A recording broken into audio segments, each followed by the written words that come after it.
Hello. I crashed. I crashed in the middle of a dungeon. With Diablo. I was live for about 2 hours earlier. But now we're back. I'm trying to, at this very moment, trying to get some boss parts, specifically Distilled Fear. I did some runs earlier.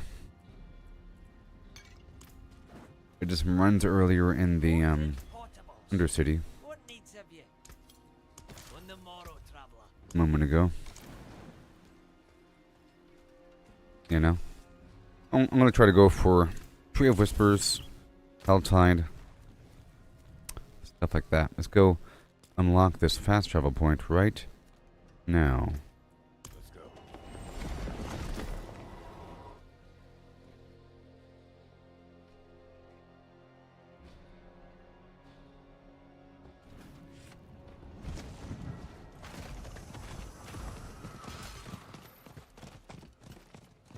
Right now.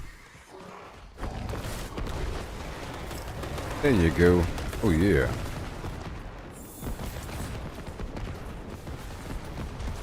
I think it's because I was playing music, you know? Sometimes I think it takes up too much RAM. Perhaps. You know?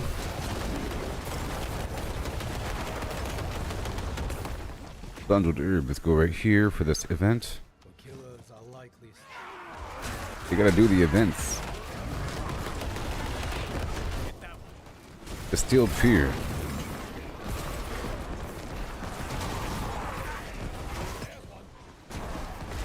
Oh yeah. And random elites and everything. This is so nice.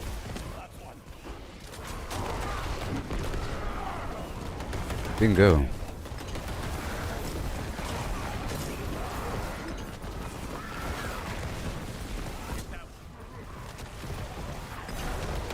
Right there. Get that one.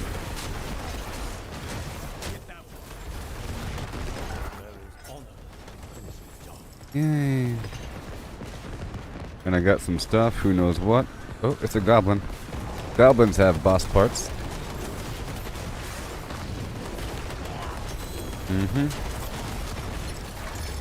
Beautiful. I'll do the Tribute of Titans later on. I did the Tribute of Titans a few times over earlier. Like 5 times? 6 times? I don't know. It's fun though. It's nice and efficient. Nice and clean. There you go. Get the plants and keep on going.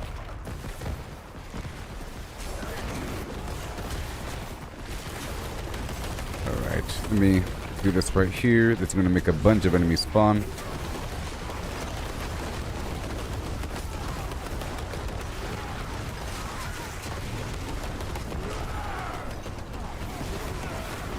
Create some storms here as they're popping up.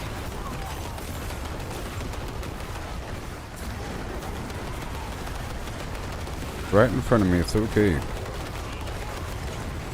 Let me try to dash a bit to reset my cooldown here. I have to evade through the enemies. There it goes. Now let's get back to murdering.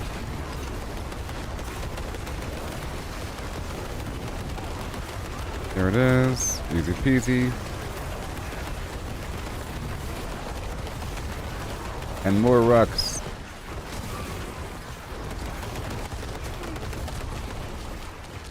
Got 16 seconds to wait here for a second. Very nice. Little activity's almost done, but we're getting a few of these whispers completed.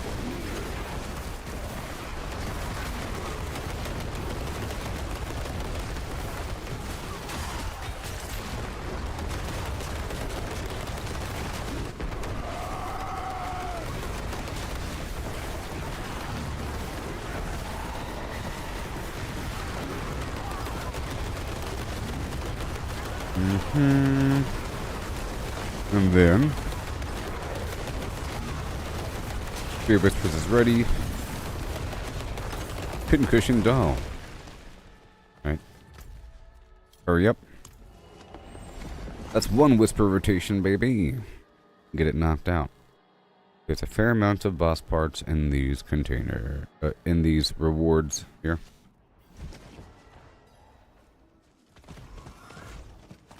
And I might have to do another Realmwaker. We'll see. We'll see.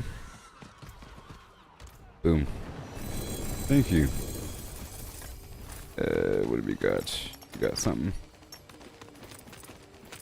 Let me empty out my pockets here. Okay, look at that.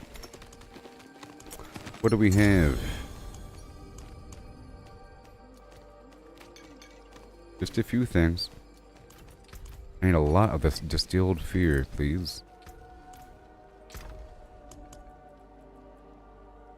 World bosses, Undercity, bartering, sure. Elite monsters, Tree of Whispers, Nightmare dungeons. Okay. So maybe random enemies drop the distilled fear within the Nightmare dungeon, or is it just at the very end, or is it like from the boss in the Nightmare dungeon? That would make sense. Or random chests within a Nightmare dungeon. We'll find out. Alright. Alright. Travel this way. Knocking out the Tree of Whispers. And getting some plants.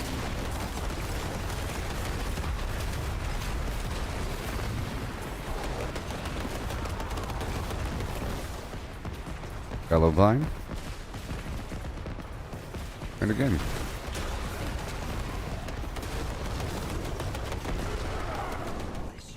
There he goes. So next week there's supposed to be some sort of mid-season update, maybe week after that. Somewhere in there. Somewhere. There you go. I was trying to get this fast travel point earlier.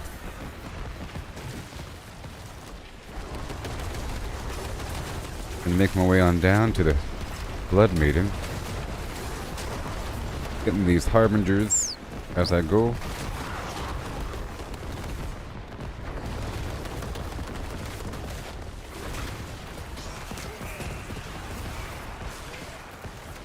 There it goes. And got this plant here.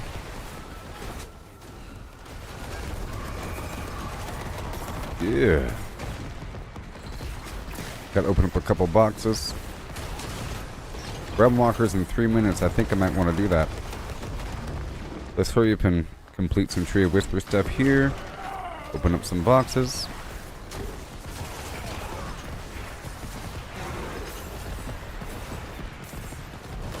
The Hellborn should be showing up, maybe. Beautiful. Alright, so where are we going? Let's go down to the Blood Maiden and open up some boxes right now.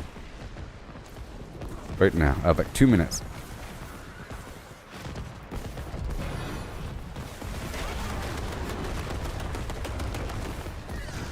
Alright, hurry up. I don't know if we can get the Blood Maiden in 2 minutes.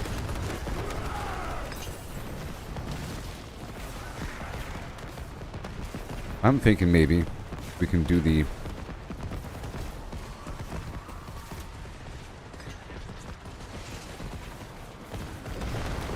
Oh.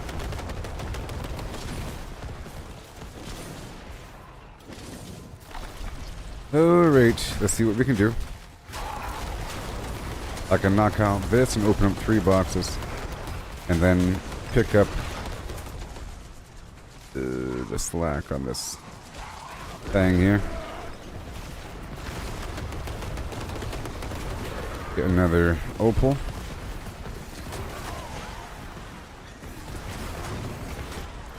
Got a whole minute. I'm gonna open up 3 boxes.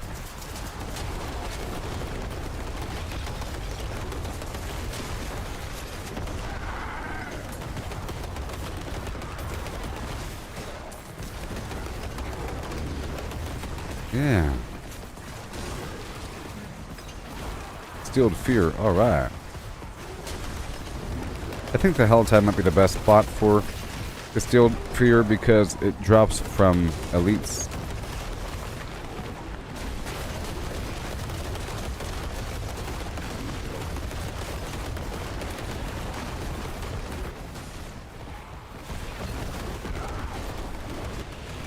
There it is.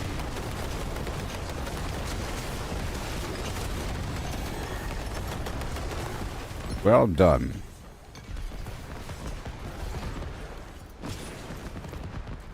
Okay, let me hurry up and get this thing.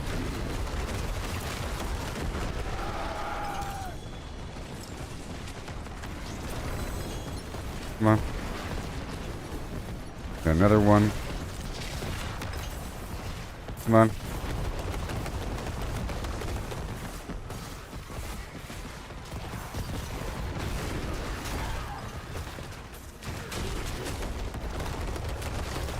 Alrighty then. Then one more. Living Steel. Right there.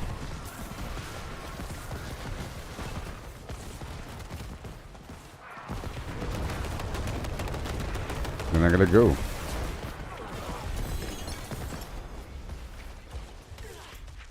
Right now.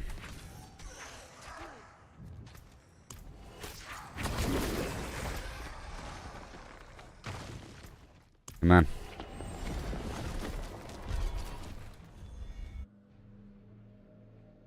Oh yeah.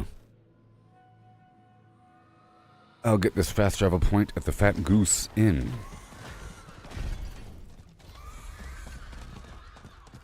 The Realmwaker, and then continue on with the Tree of Whispers. I guess I'll go ahead and oops now.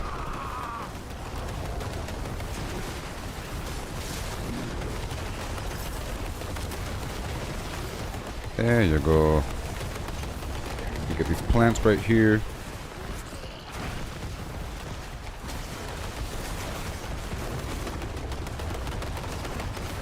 Hello.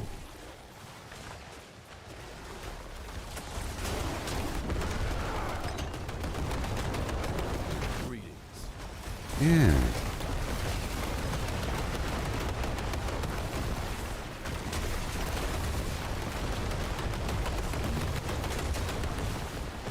Yay.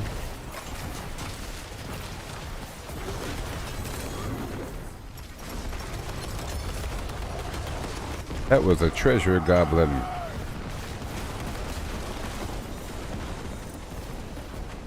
There you go. Another plant.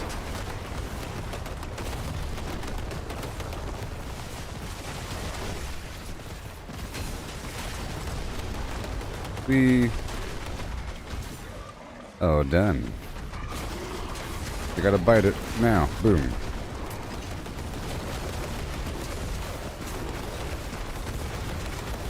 All the poison.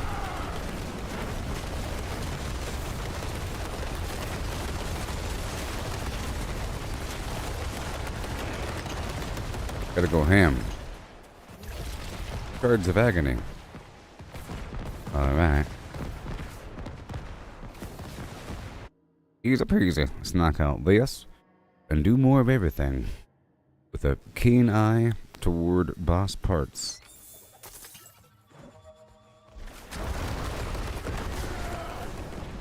I need a better ring. I can get it through a variety of means.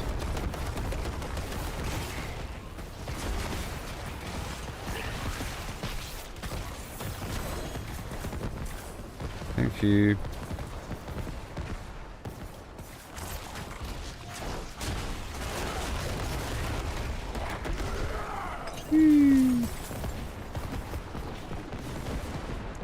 Use Party Finder.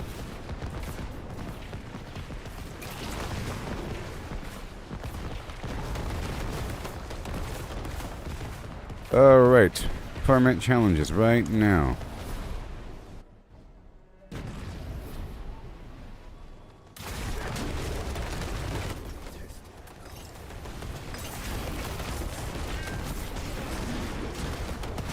I keep saying use Party Finder because a person might not use it because they think nobody uses it. But every so often a bunch of people use it because they figured out it works. And whenever I use it, it fills up right away. Because people keep looking every so often and say, yep, no one's using it. You know what I mean? But the second you post your own party, it fills up. Really? It's more viable on Torment 4 though. On Torment 4 it's usually filled up. I mean there's like right now I'm on Torment 2, which is a nice comfortable fast farming difficulty. I've unlocked Torment 3 but it's much slower.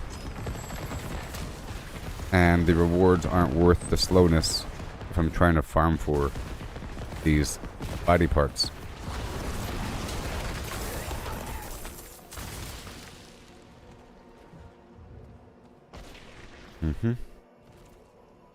Nice and smooth.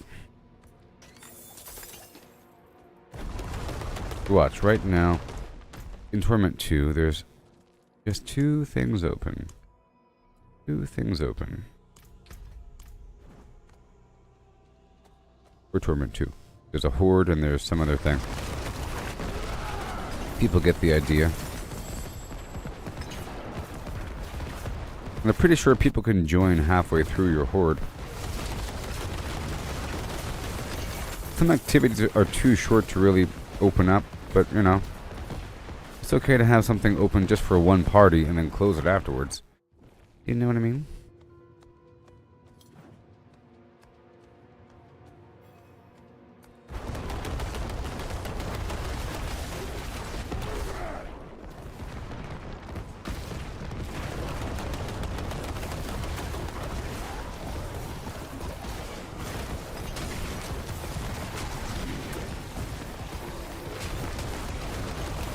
See, I like the fact that I have to evade, and then that gives me... I have to evade through the enemy to reduce the cooldown of my ultimate, and my ultimate makes it where my shred attack costs 0 resource for a while, or, you know, I have infinite resource for a while the Cataclysm's active, and the shred makes me dash through enemies, you see? So I'm pushing, and then evading, pushing, you know, with the storm active, shooting everybody with the lightning bolts. And then as I'm attacking with the shred, it's reducing the cooldown for my trample, which then tramples over a bunch of enemies. Alright, let's look for rings.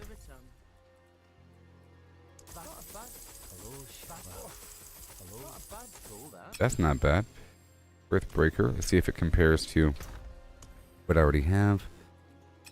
Throw it in the box, do the auto sort, and the lower one goes away. Ethereal. Get more rings.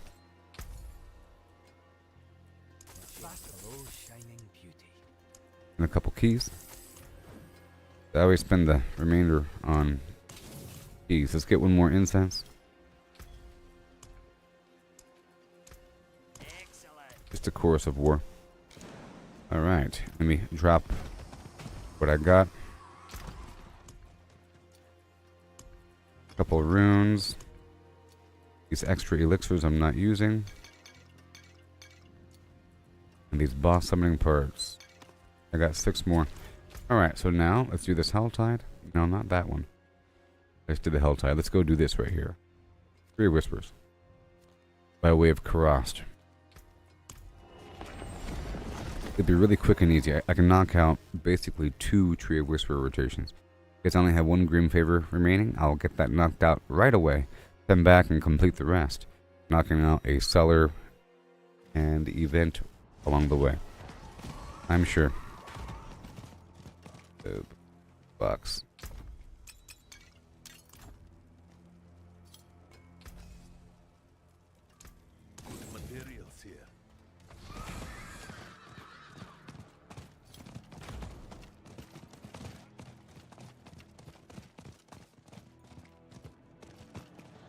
Go.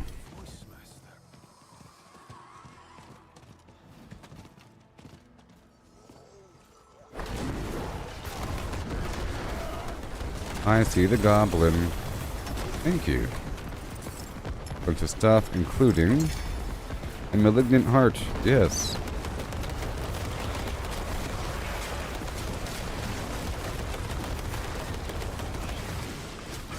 We go around the edge over here.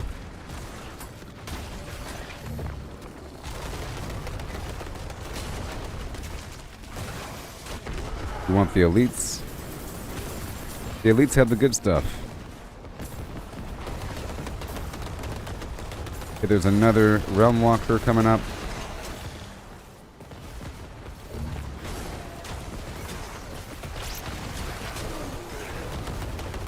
Right over here. Next ritual site.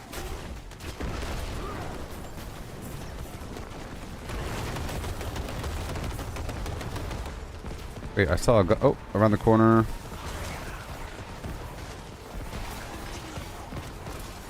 I feel like there's a decent frequency of these goblins. Tell you what. Out here in the field.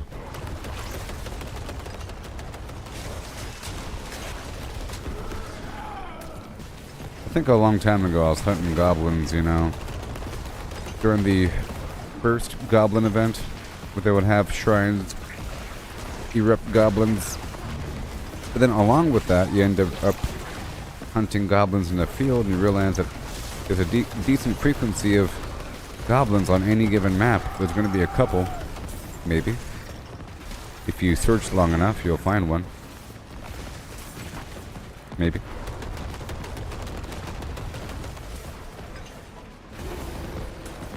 There it is, ritual site. Go across here.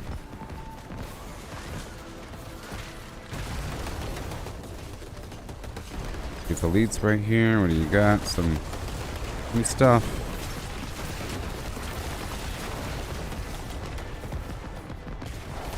Grab a dub.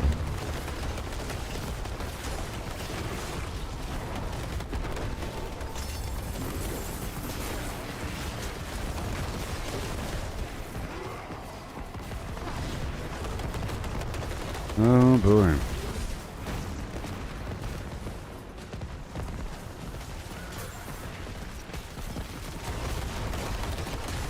No. Yes. And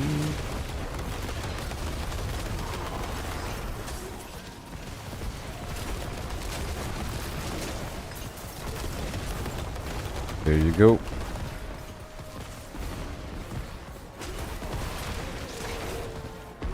Look, another goblin. This is the third goblin on this map. By the way, look, distilled fear. Well, I'll be. Heading on over for this grim favor. Go to this event so I can teleport out and back in. Quite often, if you teleport away to town and then back to an event location, you'll be teleporting into a new event. It's amazing.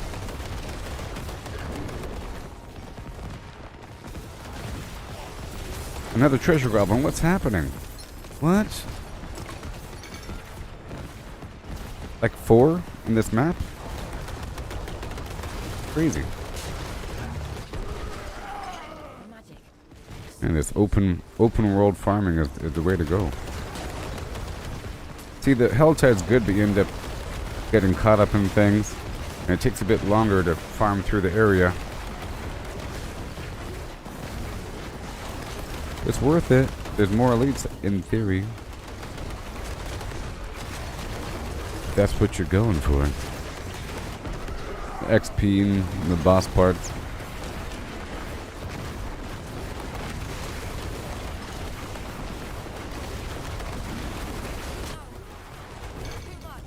Distilled fear, yes. Alright.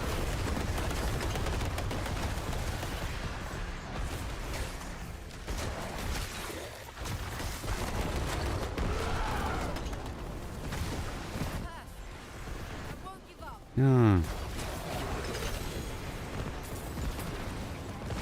Wait. You gotta get the parts. Oh, I want them to die in the circle. I keep killing them outside the circle.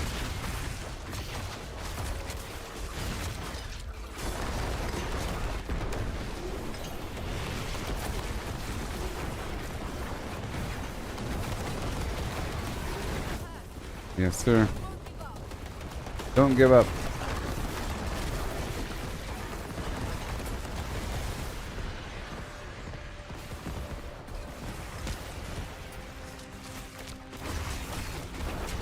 Some good lighting there. Alright, that's good. All good. Let's head on back down to the... That didn't count. Oh, we have to complete 3 quests. Oh my god. For 3 events.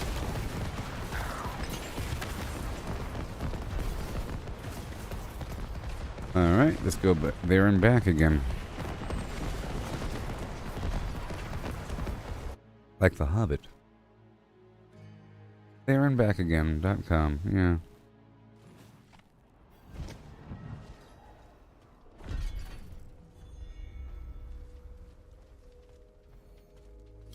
It is done. Collection of rings. You know what I want.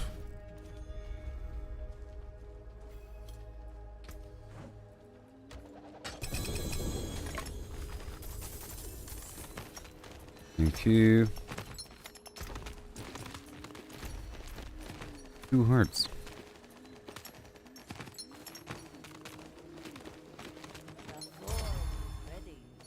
Mm-hmm. Another heart. Go put everything away.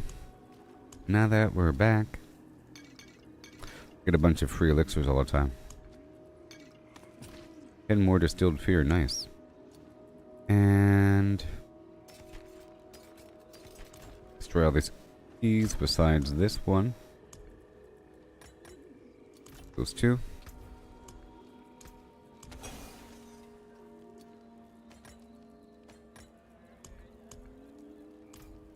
And then all done. Moving on. I need the parts for the specific ring. And then more Obducite. Level it up again.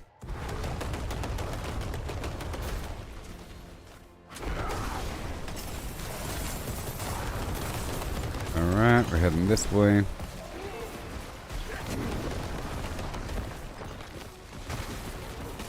I found the body.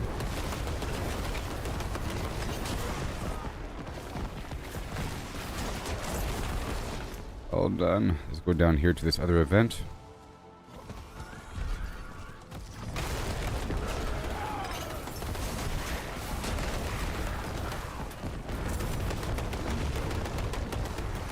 Yeah.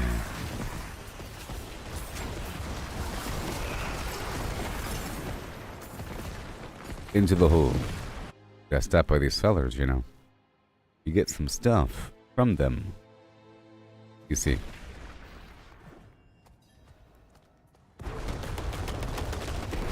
There you go. A bunch of stuff.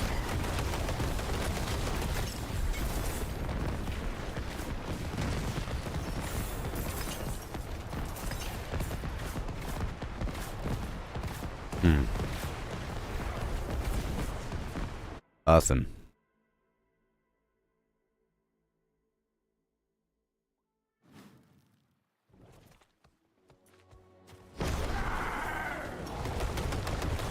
See.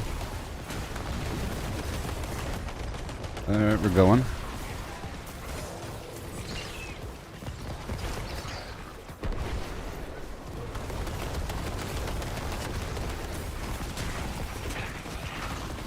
Yeah.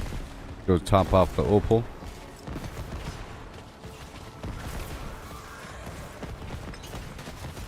Go deposit these motes.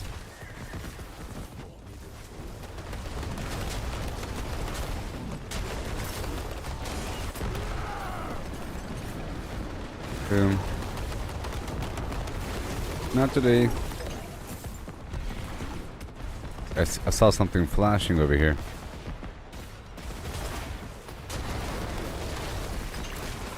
Some named enemy or something.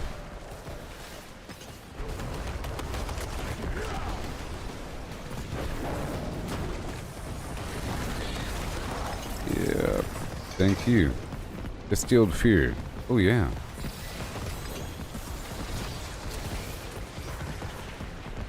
And a body. Whoa.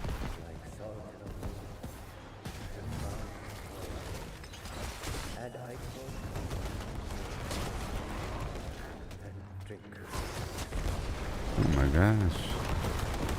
A side quest. Collect ichor from demonic seeds. That sounds cool. I think I'll do the side quest now.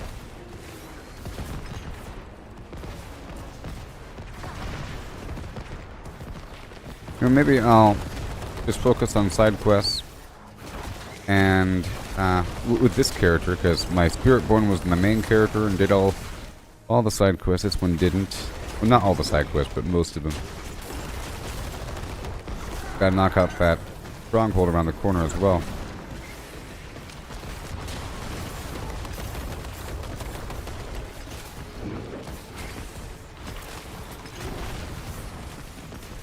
Lance.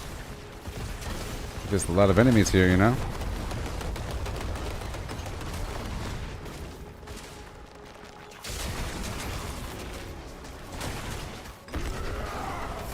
Beautiful. Got exquisite blood here.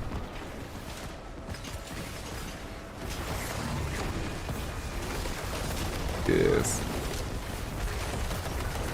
And I don't want to buy this stuff from anybody. No. I need it. I'm just going through right now.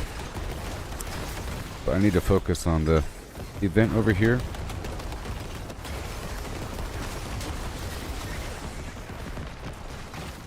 There's so many enemies, and they're all side by side. These events, these elites could have the material I need. Basically. And they're everywhere. Every decently large cluster of enemies has an elite. Pretty much. Or they're evenly distributed throughout the system of enemies.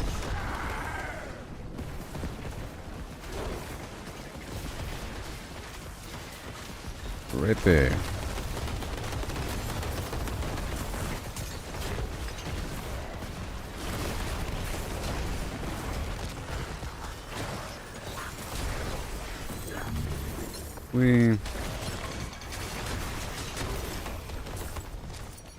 Exquisite blood. Oh boy.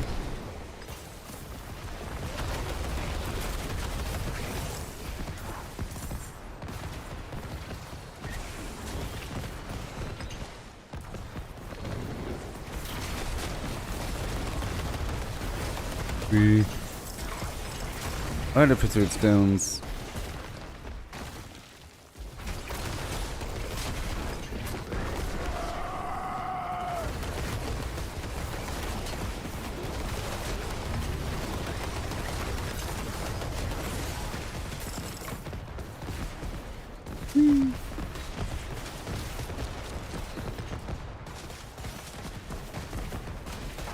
What have we got? Hi there.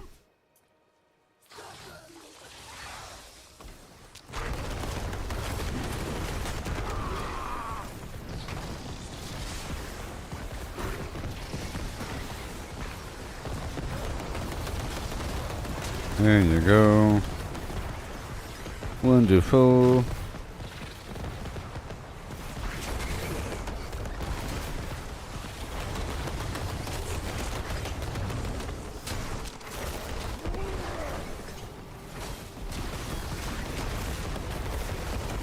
Yes.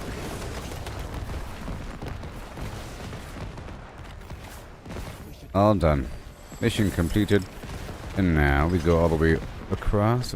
Gotta complete one more event all the way over.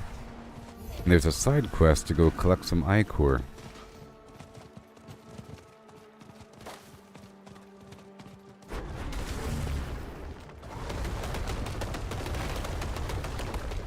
Plants.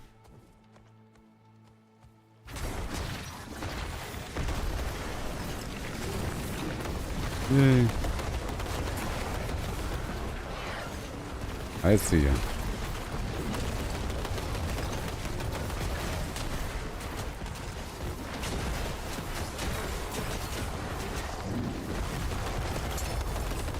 Malignant.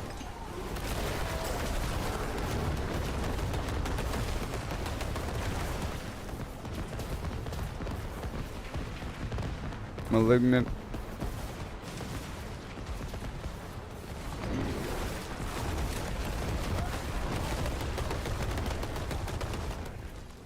Burn the damp wood. Gotta complete these little events here. Be a decent amount of elites showing up here. It'll make them spawn. We need them to be slain.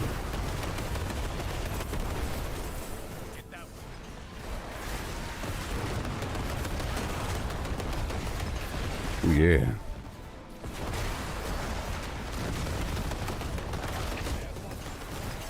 We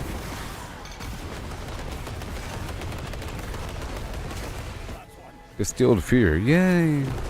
That's what we wanted in life.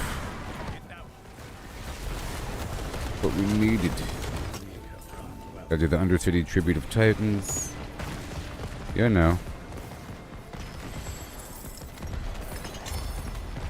Malignant heart from that thing.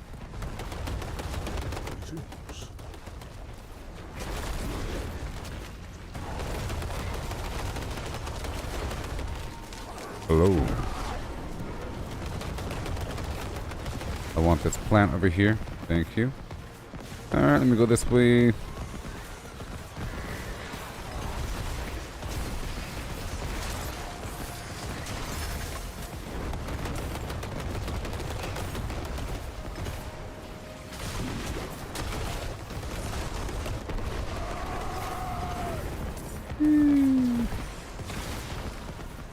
I'm going this way.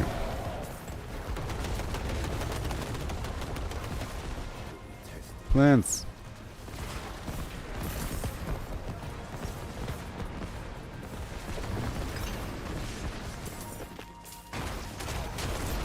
Yeah.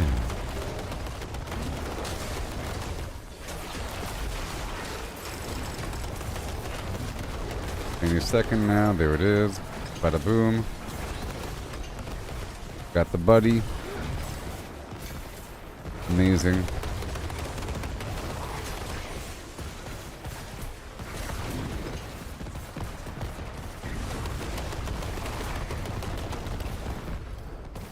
Whisper of the Dead. Mission completed. See, another Tree of Whispers cycle. I told you I would knock out 2.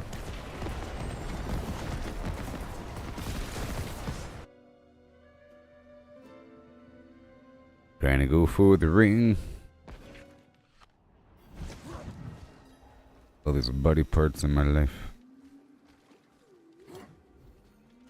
It is done. 1 billion.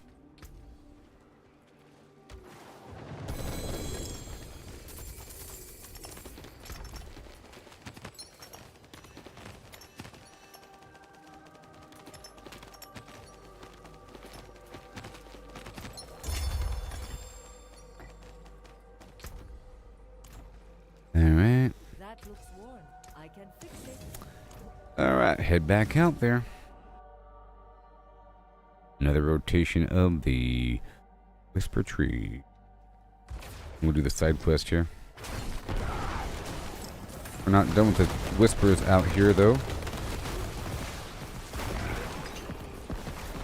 Oh no, this is the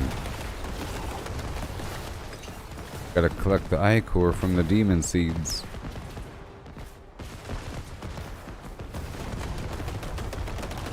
Makes it into a fine brew.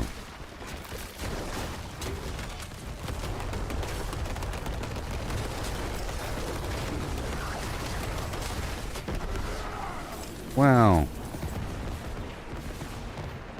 Back down. Down to the end. I got the eye core.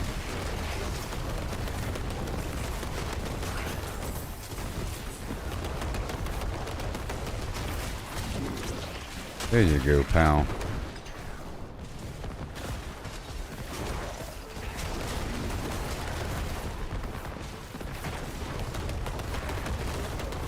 Hand over the demon seed.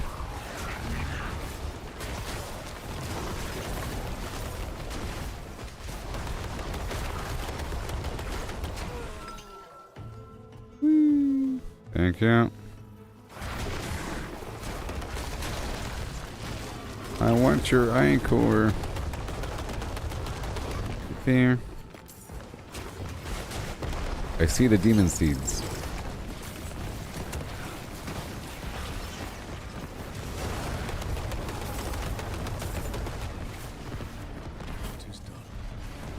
And then?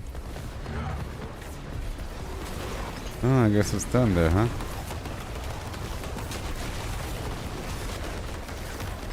Interesting.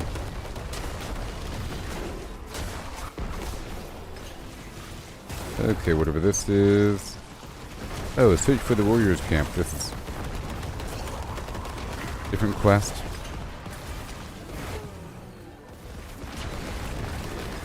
You found it. I guess I can try to do the I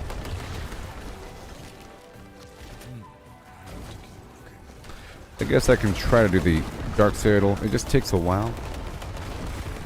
Do I think they'll nerf Spiritborn? Is it tomorrow?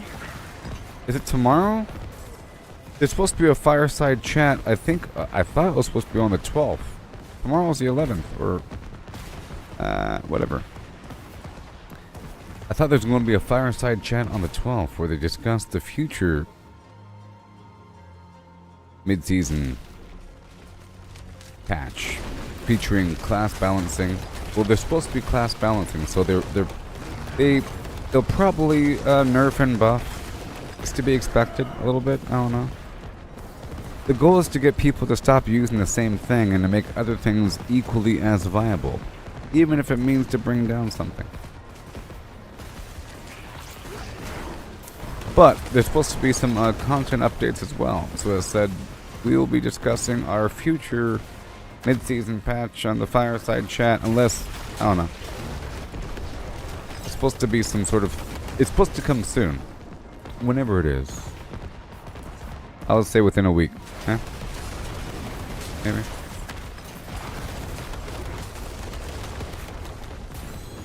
Maybe.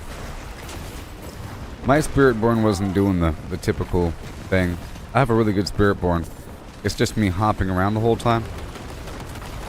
I just made this druid the other day, so I'm trying to grind for certain things.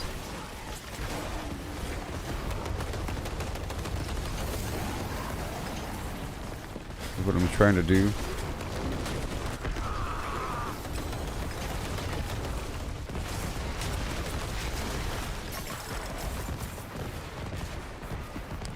Alright.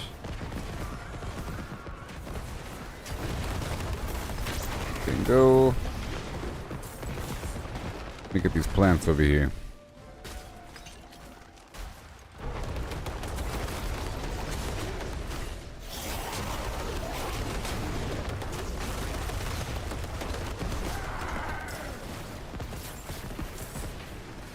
Oh boy. Get these plants, and I want this event over here. Doing the Undercity as well.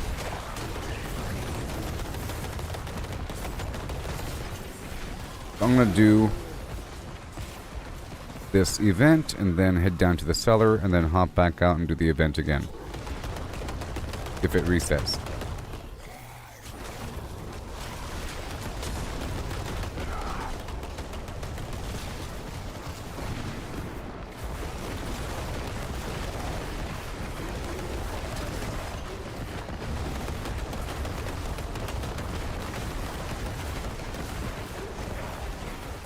I want them dying on the inside, please. My Cataclysm's too powerful.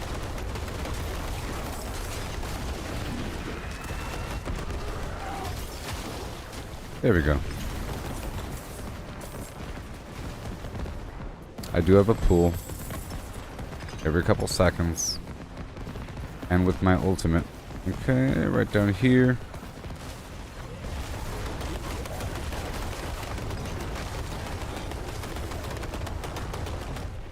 Gotta love that trample. You have to love it.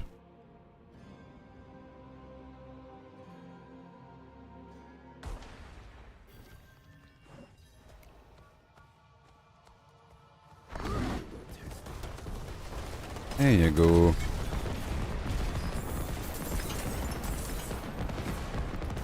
Get right back out.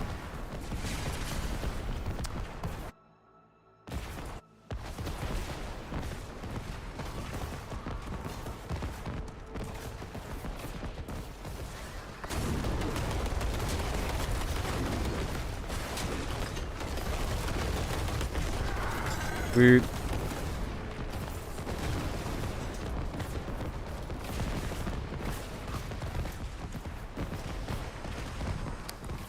Alright, let's just bounce out of here. Right over here. Right, too late? What has happened here? Khazra found us. Just too powerful. Mm-hmm. Please help my friends find our missing people. Bloop. Hidden path up the mountain. God, Giving up on Barbarian. God. Yep. Oh, here we go.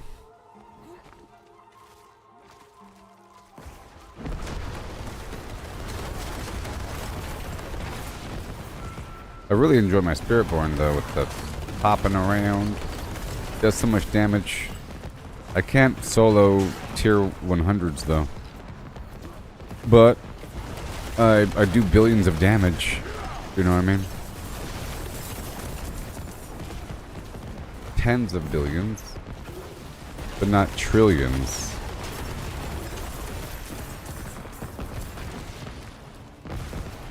Not trillions. Welcome to the rest of your life. Alright.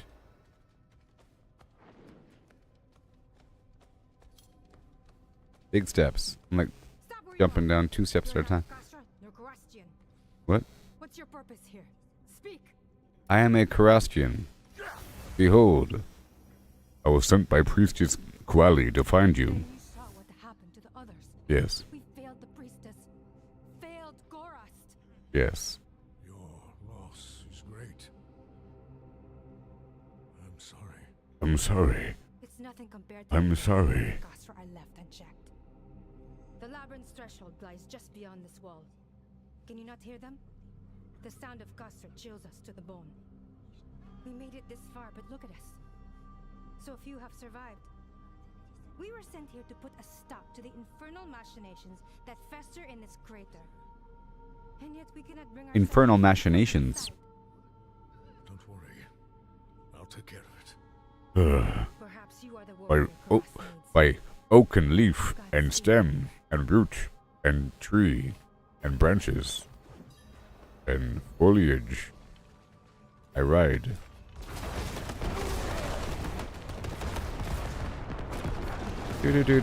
Do-do-do-do-do-do-do-do.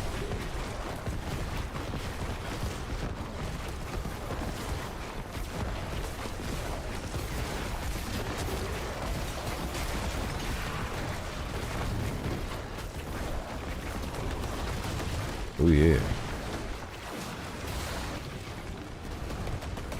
Right here. Imagine you and me. Right over here.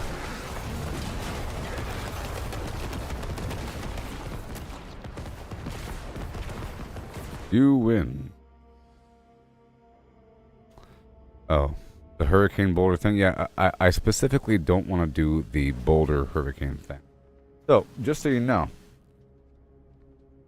in the previous seasons, my main ends up being a druid, and it's sort of like this, slightly different, but I would use a boulder and then use a trample. So I would throw the boulder down, and it's really effective to push enemies down the hallway. You have a boulder, it pushes all the enemies down the hallway, and then you chase the boulder with trample, and it's very exciting. Okay? And then other stuff. Other stuff with Nature's Fury with a bunch of free casts. Exciting. You know what I mean? And my main here was a Spiritborn for this season. Then I made some other classes and whatever. And I was thinking about doing a druid, but then, I was talking about not wanting to do the quill volley thing. So, to avoid doing meta, so my Spiritborn build didn't use that ability at all on purpose to avoid being confused with the meta system. I don't want it, even if it means I can't push as far.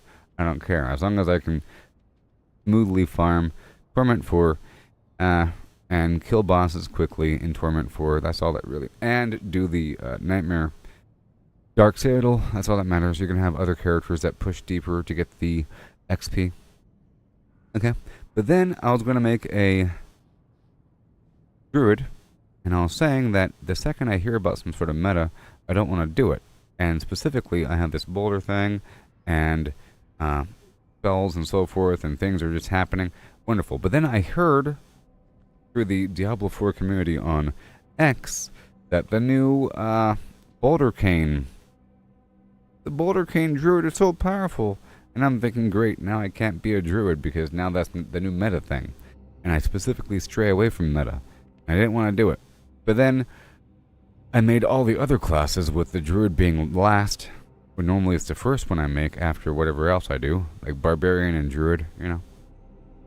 So I made this one last. And then as I was making the character, I used the boulder. Because I like the boulder. I got the trample. But then I got the item that says, your boulder now orbits around you with hurricane. And I'm like, oh, that's what they're talking about. I don't want the boulder to orbit around me. I like the boulder because it pushes enemies down the hallway. And then I kept using the boulder for a bit. But I didn't want to confuse people. I don't want them to say, hey, buddy, you're using a boulder, but you're not using the boulder cane thing. You should probably use... I wanted to avoid that, so I got rid of the boulder. And did more fine-tuning. And at first I was using, with this current build, at first I was using this new ability, Stone Burst, and it was pretty effective. And I was spamming it to make the Nature's Fury key passive stuff activate. But then it's just slow. You have to kind of stop and you cast it, you stop and you cast it. And I wanted the Shred because you can connect through enemies. And there's a bunch of bonuses that play into poison and damage to poison enemies. So then I had to modify a couple more things and then amplify that. And I swapped out a few more things. Now I got some poison going on. And I threw on the Endariel's Visage thing there and I pop out some stuff, and now it's working out very well. It's incredibly fast. I wasn't even planning on doing that. I was planning on doing some sort of stationary thing to contrast with my Spiritborn, because my Spiritborn is specifically my fast guy. My Spiritborn only presses spacebar the whole time. It's jump, jump, jump, jump, and every evade becomes soar, and every time my soar lands, there's a vortex, and it knocks him down. And it deals a bunch of lightning damage and eagle damage. It's just amazing, and it kills everything. And every so often I have to kind of cast the core ability and the primary thing every so often. And then every so often use the ultimate for even more jumping and for more damage acceleration. And with that, I could just jump through an entire area, grouping up all the enemies, and it's very clean. So I wanted something to contrast that, so I can just enter an area and stay stationary and get bonuses for staying stationary. That sort of became my Necromancer a little bit. And my Barbarian was my fast guy in the past. The fast little threader that goes through a dungeon super quickly with lunge and Berserker Rage and leap. Okay? And my Barbarian was very similar, my Druid was very similar with this whole pushing concept. The rock, you know, and then the trample over that with the concussive landslide afterwards, and then the poison creeper, and so forth and so on. And I was using poison creeper with the landslide effect, but it's a bit too slow and it doesn't really come up. I'm not really stopping as much for it to take effect, because you kind of have to stop. Plus, it doesn't have the same cooldown reduction as the other abilities, because it's a companion skill and not nature magic or earth or storm. Storm? Storm. Yeah, storm. It's its own little thing with its own little cooldown. But I am using the passive effect for random little poison. Random little things. Random little poison. Right, yep. Nature's magic skills have a chance to entangle the enemy with vines, immobilizing them. Blah, blah, blah. Very nice. That mixed with me purposely rolling the poison damage. Lucky hit strike. You know what I mean? All that stuff. You know what I mean? And things with a focus on lightning damage. I've amplified. So right now I'm amplifying lightning because this cataclysm is very effective. And person in the chat box, you're saying blah blah is the way to go for non-meta. That sounds like meta to me. If you describe something in a term, that means meta. You know what I mean? Oh, you think that they're going to have Paladin, Crusader?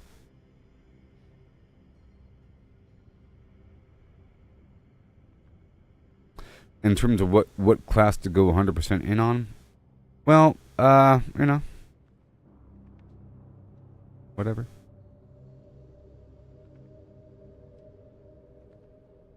There's ways to amplify certain things, you know what I mean?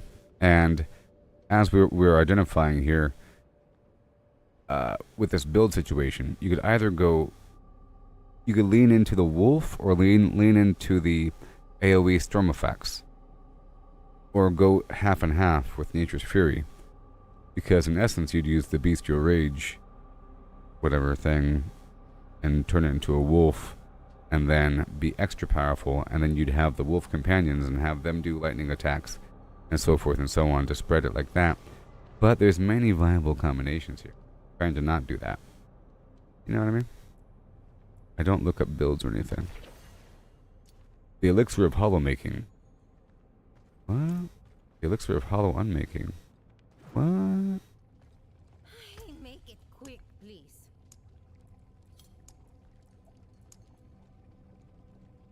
What?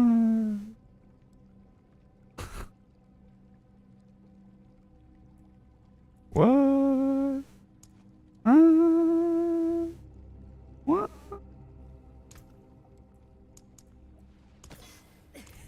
That'll put some hair on your chest.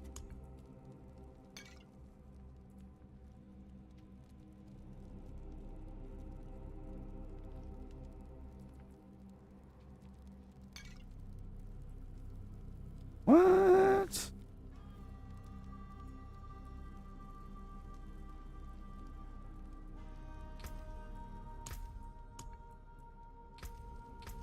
What?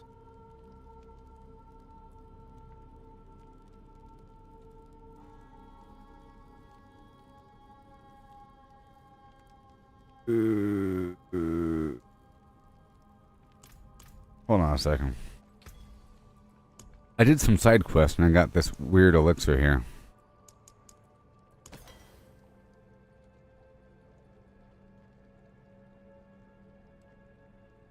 +1 affix. Whatever that means. And 1 elixir active at a time. This one doesn't say that. It doesn't overwrite either. 10 seconds left. I consume this. Nothing happened.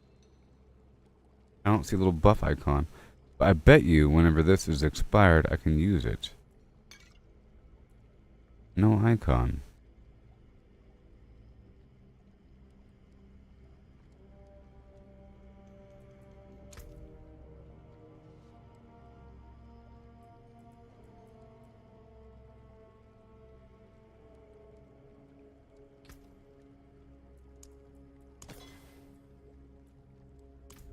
Huh.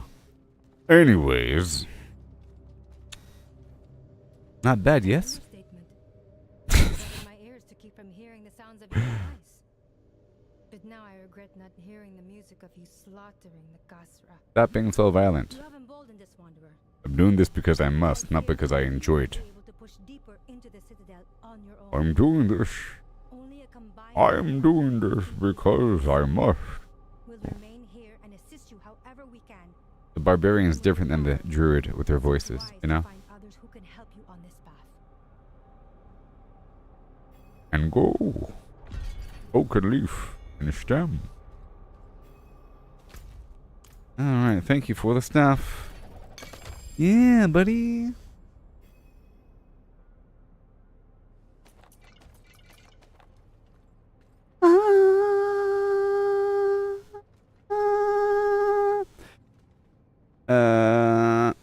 Can I show you? I can show you my Spiritborn for a second so you see. But I have to take off this helmet. Yeah, I'll show you. Let's go. If you want to see for 3 seconds. I'll show you my Spiritborn just for a moment. Ugh, this is not my home. This is not my home. This is my home.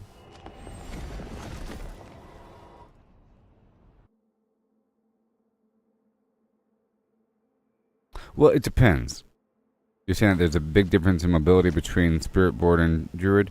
Well, not entirely. Depends. If you're not using Soar, then it's the same. Why would it be any different? You know what I mean? I mean, the Druid has a bunch of built-in speed bonuses for being a werewolf. Right? And also has this thing that stitches between the enemies, so it's equally fast. Only difference is the Spiritborn has the Hunter ability and the put this back. Boom. It has the Hunter ability and the Soar ability. You know what I mean? Put a couple things back real quick. And if you're going to watch for a couple more seconds, let me just quickly hop on over here for a moment. Really quick. I'm going to put away a couple of things as I move between characters.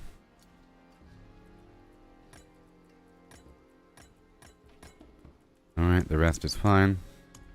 The rest is fine. There it is. Alright, let's hop on down to my Spiritborn. My Spiritborn has incredible mobility, but not every Spiritborn does. That's if you want to build it that way. Now what chest was I using? Yeah. I'm swapping gear up between characters. This guy's using Fist of Fate and Dariel's Visage and the Shroud of False Death.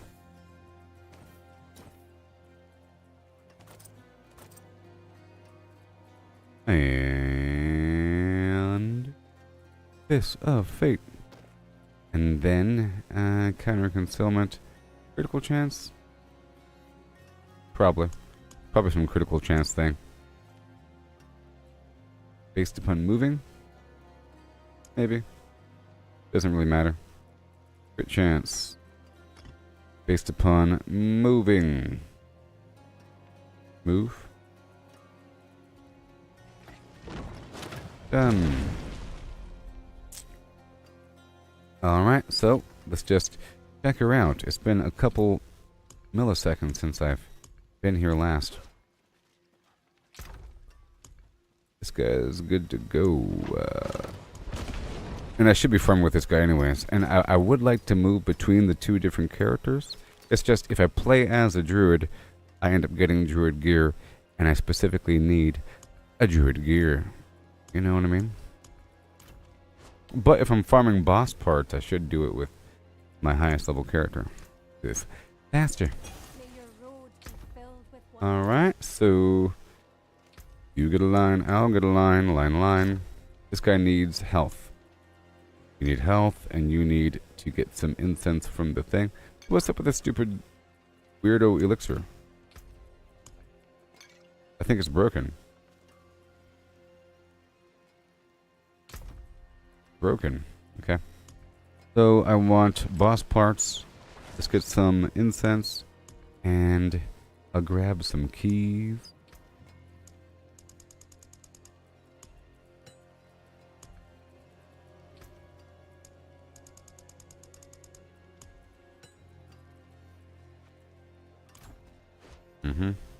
Look, I've leveled up twice since I've last played with this dude. Wherever will I put the points? Right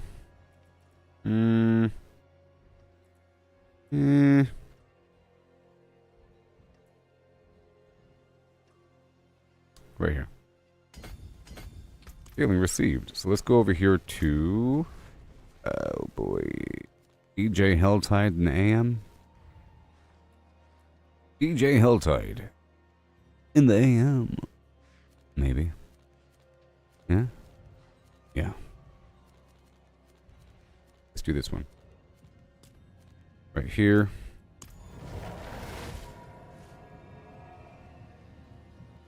Yeah, I just want to show you the, my spirit born here, because he's powerful. In theory. He's not quill volley powerful, but it's, pretty darn fun. I don't have any incense on me.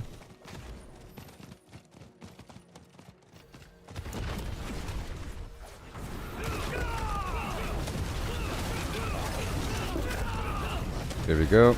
Give it a second to warm up. There we go.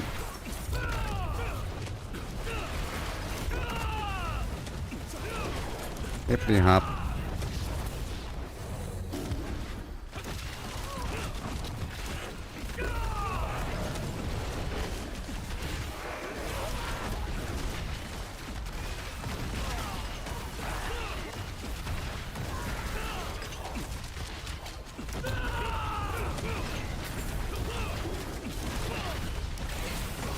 Yay.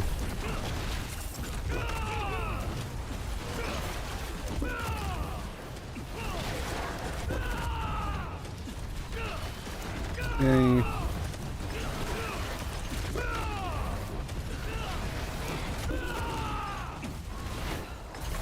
Thank you.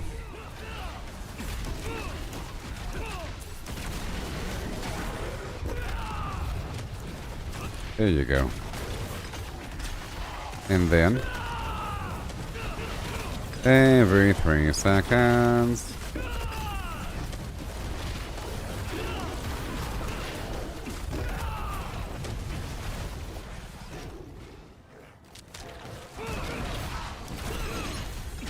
Let's see, I'm specifically trying to farm for a ring and so forth.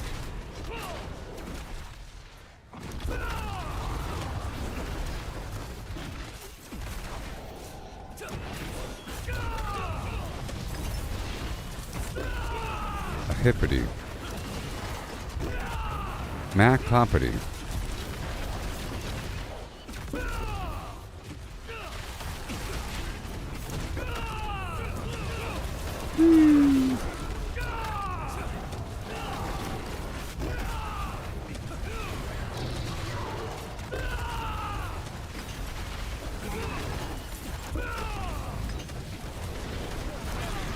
See, the second I jump on them, they die. Sometimes I have to kind of hit them a couple times.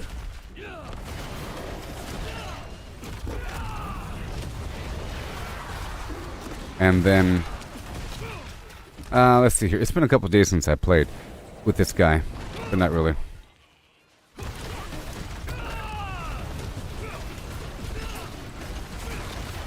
Because every time I evade,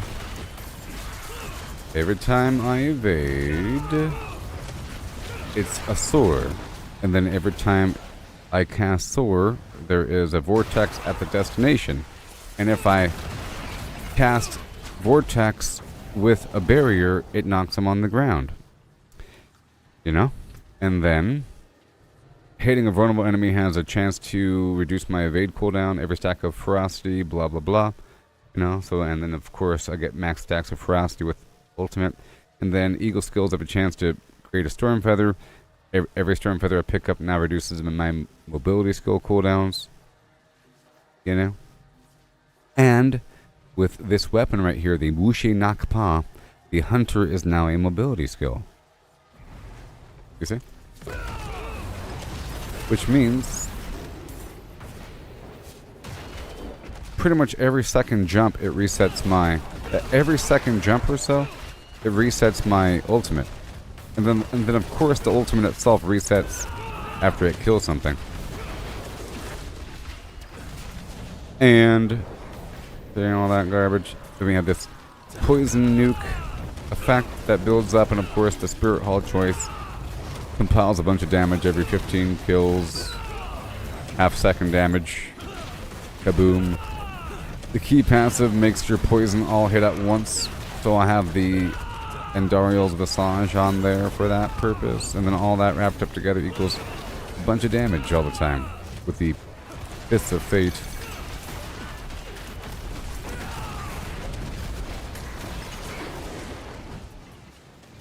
Alright, let me do this Tree of Whispers here. Let's knock out the Tree of Whispers, I was just showing you. But my druid feels very fast, it's just I can't cut corners. And sometimes it feels faster, depending on how I jump. Sometimes it's clearly faster to jump because you can clear some nice distance and cut corners. But it's also pretty fast to run at 200% speed the whole time and then stitch between enemies at the very edge of the screen. Like you're going there right away, almost faster than it takes to jump. You know what I mean?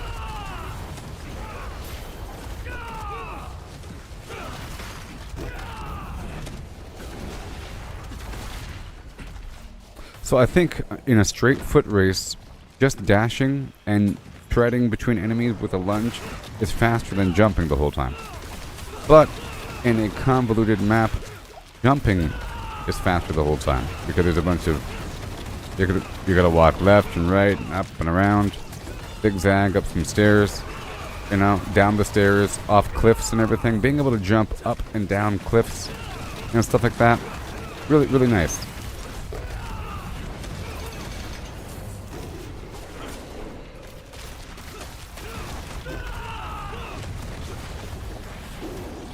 Now, the Barbarian has a leap, you know? But it's rare that you can do it that often. You might get something that says you can cast leap 3 times in a row, and that feels fantastic. And then you use it strategically. Or something like that.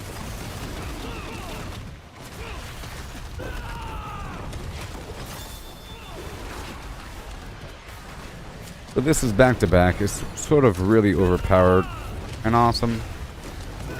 So, knowing my luck, they would probably nerf this as opposed to nerfing the Quill Volley. You know what I mean? And it'll make the people happy. It'll make me upset. You know? Now, there's some weird delay or some weird thing. Usually whatever I'm doing is the thing that's affected, not what everybody else is doing. Let's see here. Okay, let's do this more. But I've been playing as other classes for a couple days, so it's been weird.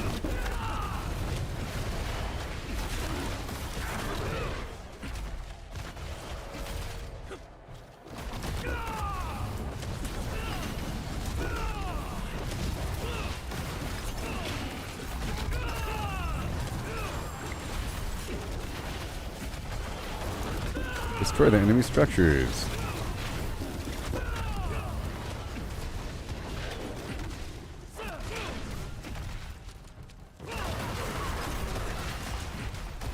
And there it again. Oh, go scramble. Yeah. Oh, in Diablo 3? Yeah.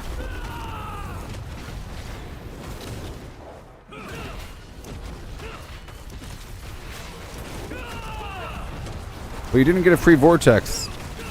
Well, see, I think the combination of getting this free vortex with every jump is just amazing. And it's at the destiny. You get a free vortex with every jump, and they get knocked down, and they're vulnerable. Ridiculous.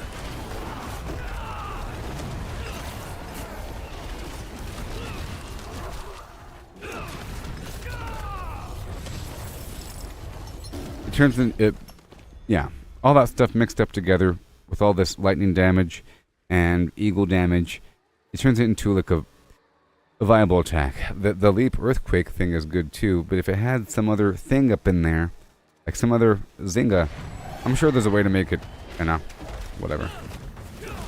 I'm sure there's a way to fine tune it to make it real good for that purpose.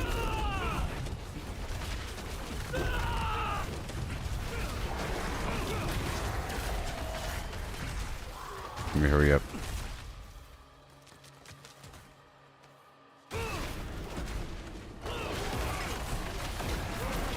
Now I gotta focus on this whisper situation.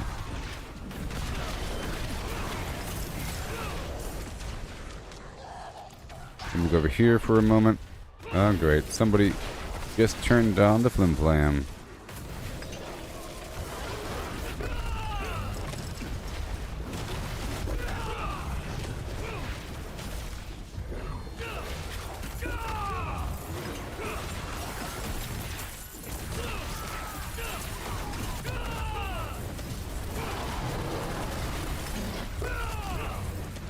Wow.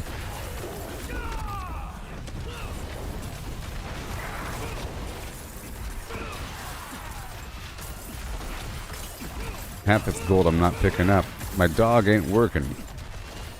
Have to ride back around the other way.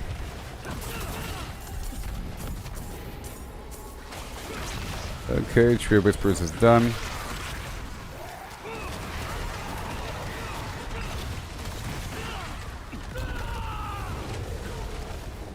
Right on down.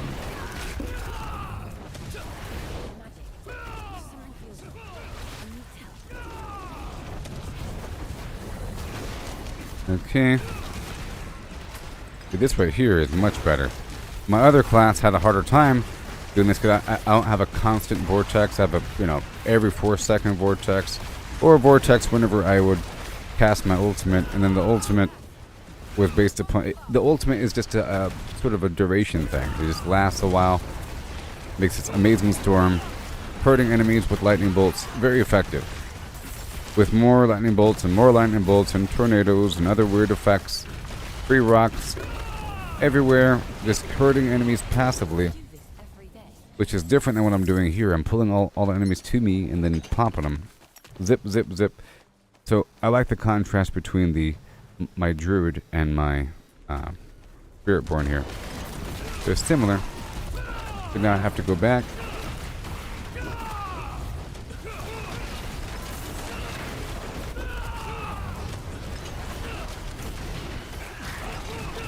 Similar. Okay, where's that good bucks? Let's go back to the Whisper Tree.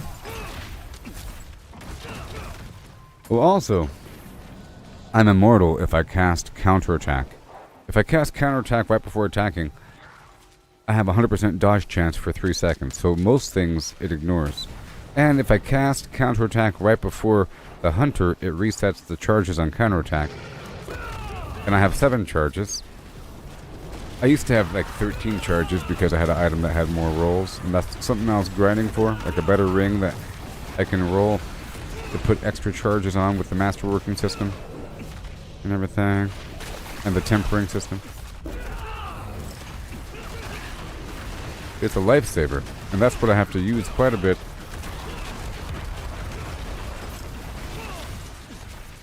I just gotta make sure to balance every attack with the Hunter. Okay, see how it's flashing?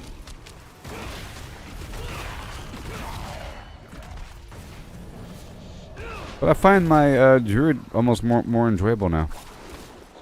I really enjoy the trample. And I like to dash, even though I missed jumping.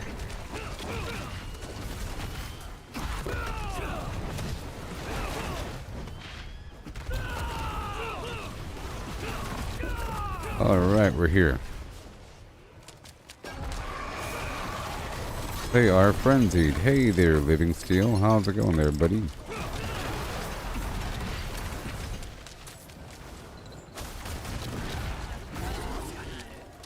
Now, I want to try the Undercity with this character. I was trying it with my Druid And I realized that all you really have to do is go to the braziers. That was on Torment 2. So that druid was Torment 2. Yeah. Because that's how my glyphs are about level 53 to 50 something. Have to level those up. But I was trying to get some boss parts so I can then farm the beast in the ice to get a better ring. But I have to farm it on my other character.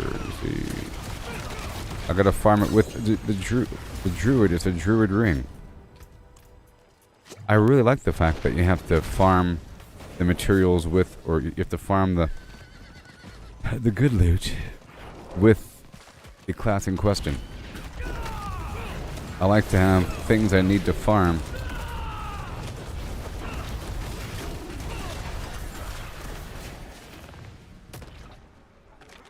I'm heading to the Tree of Whispers in just a second. Let me get this right here.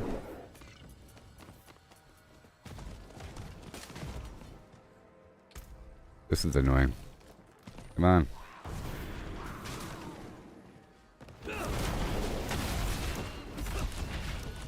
I'm here to help. I have a right. 2 billion damage. Oh yeah.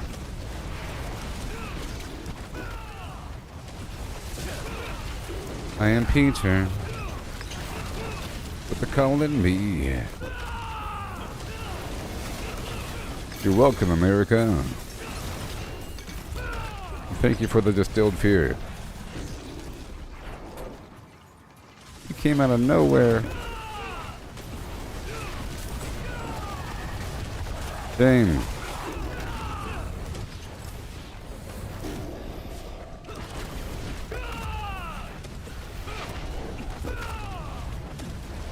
Yes, so I agree there, buddy old pal, about the druid. I usually end up being the druid most of all. That's like my that and barbarian. I like the barbarian because it's more of a tactile class, and you have to. Well, let's just say if I'm doing hardcore, I like barbarian because you have to actually play the game. It's like God of War all of a sudden, where you have to physically dodge things, you know. Like stabbing stuff and then dodging and walking around them and everything. Watching your step. Lots of stuff you have to worry about as a melee character. So I like the barbarian, but I like the druid for the versatility. It's basically a hybrid class between barbarian, druid, and sorcerer. It's a... And the barbarian can play like a druid as well. But the barbarian can play like a rogue as well, because whenever the barbarian starts to go really fast and stitch through stuff, that's like a melee build for, that's like a cutthroat build for rogue, you know what I mean? And the druid can also go really fast like a werewolf. Werewolf is like a rogue, bear is like a barbarian, you know what I mean, with lots of clammy crashy attacks, because the barbarian also has a charge and other things. It's just when the druid does it, it's way more obvious that you're some sort of magical monster. That guy's a Nephilim. You know? If you see a druid running by doing a bunch of stuff, that's clearly a Nephilim. Barbarian, it's just a strong guy. Oh look, he's trolling around. That's cool. Look, he's leaping. That's a pretty significant leap. He leaped like 30 feet. He must be a Nephilim. Is that fire coming out of his arms? He's probably a Nephilim. But then the druid starts sundering the earth and turning into a bear and smashing things up. You know? And so forth. They go to hell and everything. And they're just like a sorcerer, but more of a... like you're doing it. They're kind of weird. Mind you. Alright, let's go back to my druid because I still need to farm a couple things. Let's take off my items. Alright, back in the box. It was fun when that lasted. Put it back in the box of shared goods. The box of shared goods. And got a few materials. I have to suffer, you see. I have to suffer with the worst character, working my way up so that I can condition myself to that playstyle, as opposed to living on the edge. Things get boring when you're at the top, you know what I mean? So I like to keep things lively by making it, like starting back over is really exciting. I really enjoy this end game grind. You know? I really enjoy the end game grind. I recommend, like for a season, you level up all the way to Paragon 250. At that point, you make new classes because you're probably good to go, sort of, for the most part, at Paragon 250 if you played with one character the whole time. Because you've had a long time to be exposed to different gear, and you've spent all your masterworking on a collection of things that you're still using, perhaps. You know? So you should be good to go, doing some grinding. Your glyphs should be level 100. So let's just say, whenever you hit level 250 as one primary character, and you have one of each of the mythic items that are universal, and one of each of the unique items that are universal. You know, there's some items that are universal, and some items that are class-based, like this stuff, class-based, universal, Gan's Blessing, Flicker Step, you know. Whenever you get a good version of everything, you should be able to have some fine-tuned versions of everything, like a 4-star Godslayer helmet thing, Godslayer crown, stuff like that. You end up with some good items over time for new character development. I mean, you fine-tune, and then you get a bunch of sparks and everything, and every class has to check this vendor over here to see if they have any uniques.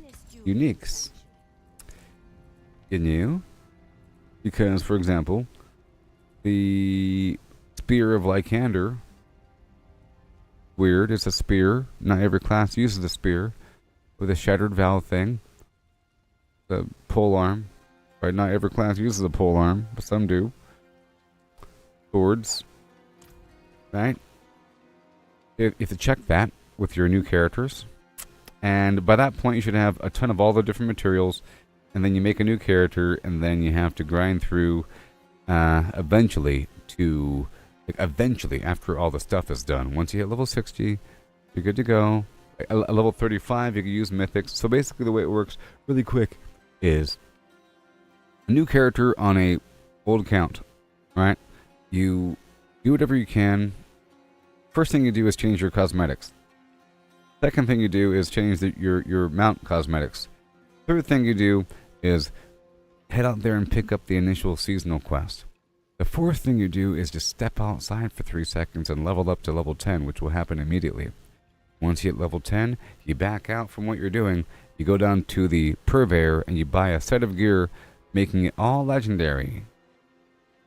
You could say just get rare and then convert that to legendary, but you should have enough Opals at that point with a new character.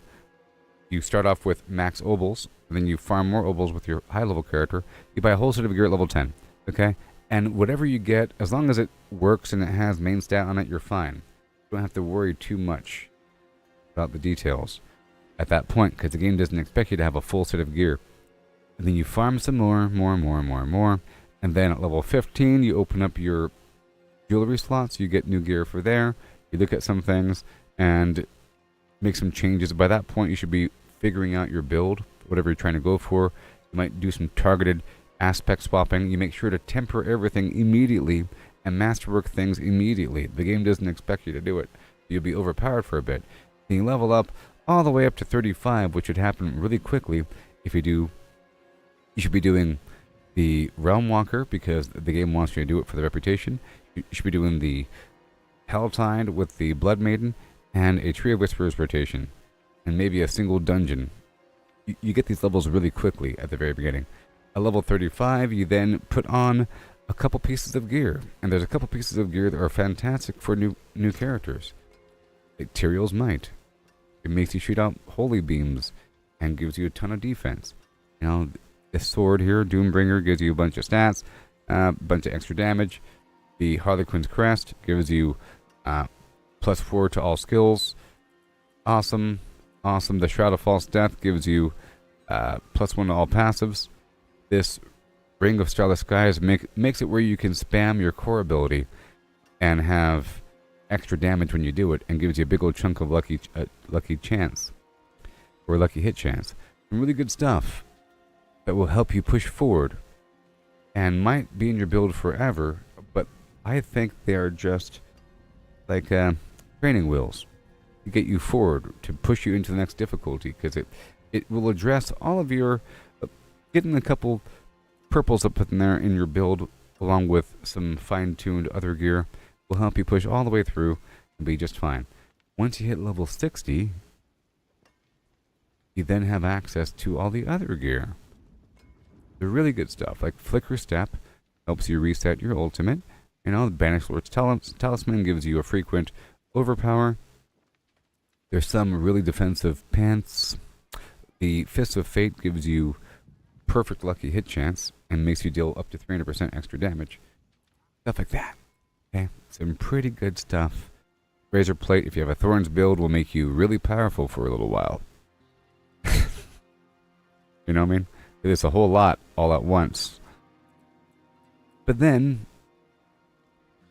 once you get level 60, you then have access to the pit, and then you do the tier 20 pit. Okay, once you do the tier 20 pit, it might give you a glyph, it might not.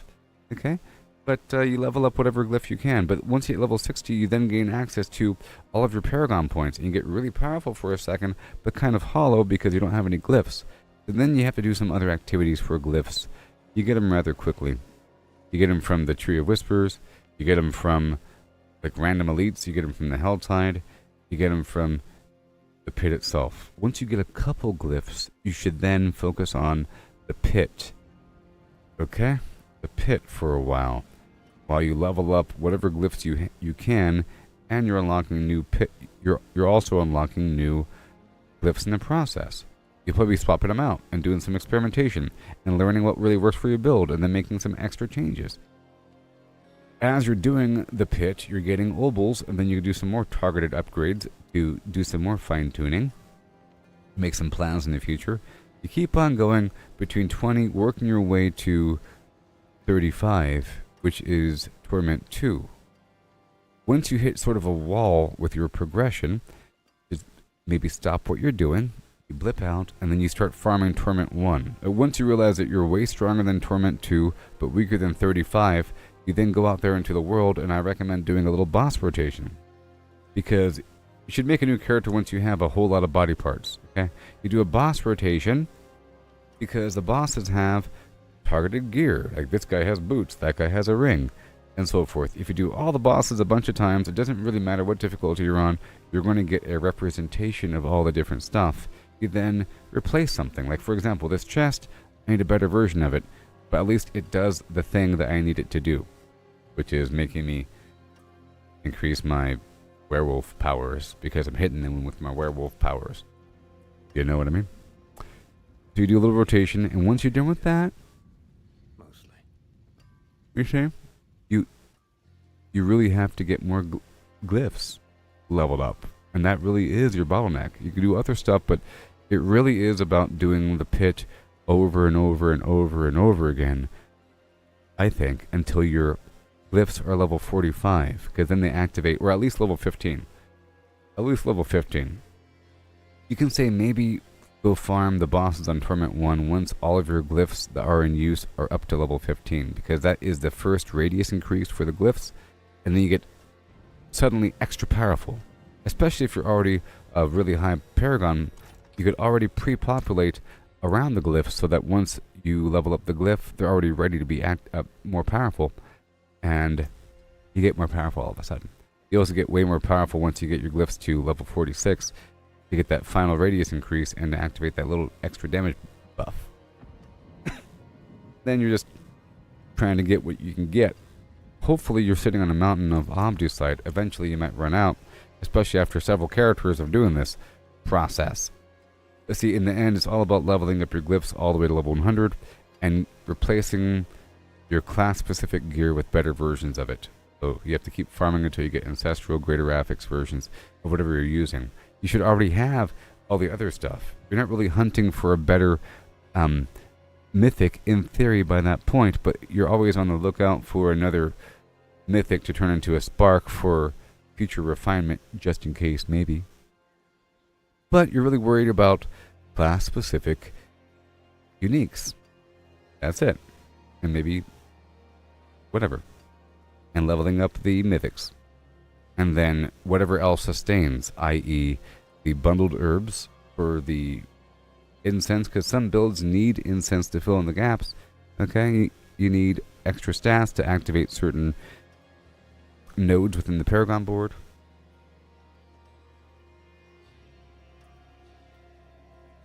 You know what I mean? And you need maybe extra resistances to fill in the gaps. So collecting a bunch of plants is needed. So doing outworld stuff in the world and picking up plants is important. Fear Whispers, using material opal, very important. Making sure to cycle through the Realmwaker is also very important, because you need these different opals for the equipment opal. If you're trying to focus on farming equipment from the bosses, you need the opals. You gotta do that. And you need more boss parts for more boss farming. So either through the Undercity, use the opal, all that stuff. And collecting opals from the pit to then spend on targeted gear, and then spending the pale coins from the mercenaries that you're getting it from just farming enemies. You spend that over there at the den for more goodies. Hey there, Jeremy. I was trying to say this endgame cycle is very nice. You know what I mean? But it's all about getting one character to level 250 or something, and getting a big mountain of material, mountain of gold, mountain of boss summoning parts, a mountain of consumables and whatever. So you don't have to worry about all that. And a representation of every universal piece of gear that can work on any class. And a really good version of that. Once you get all that stuff, then you can make another class and have a good time. And you're really only focusing on getting class-specific things and leveling up your glyphs. And maintaining the resources. Yeah. Yes. Obducite, boss summoning parts. Very expensive. And everything else. And you should probably break down everything. Also, let me say one more thing. Another system for a new character, if you're rich and you have resources, is you spend money on this blacksmith box. It's sort of expensive. It's 1,000,000 gold for a single legendary, but it could be ancestral with greater affix. It could be. Okay? So let's say that you are a brand new level 60, because this is only available at level 60. You should make 33 of these bad boys, because you're going to get new aspects. And for me, for example, I was waiting for an offhand, then I ran out of opals or obols trying to use the purveyor, and I went here, and after like 3 rotations of this, I got a greater affix totem. It cost a lot of money though. A full load is 33 million gold, and a whole watch 33 here is 6,000 rawhide times 3. That's a lot. Okay, a lot. If you keep on doing it. I don't know if mythics are possible in here, but this is part of the procedure. If you need something, this is a route. Like, I need a really good ring, and this is a route to get it. And if I'm ever extra cushy with money and everything, this is an option. But I was above 260,000 of my rawhide and iron chunk, and now I'm 216,000 and 227,000. It's going down. Also, the veiled crystals, you think I'm swimming in them, but I only have 84,000 compared to the 227,000. That's why I'm breaking everything down now. I was for a while, then I went to gold, but whatever. Important.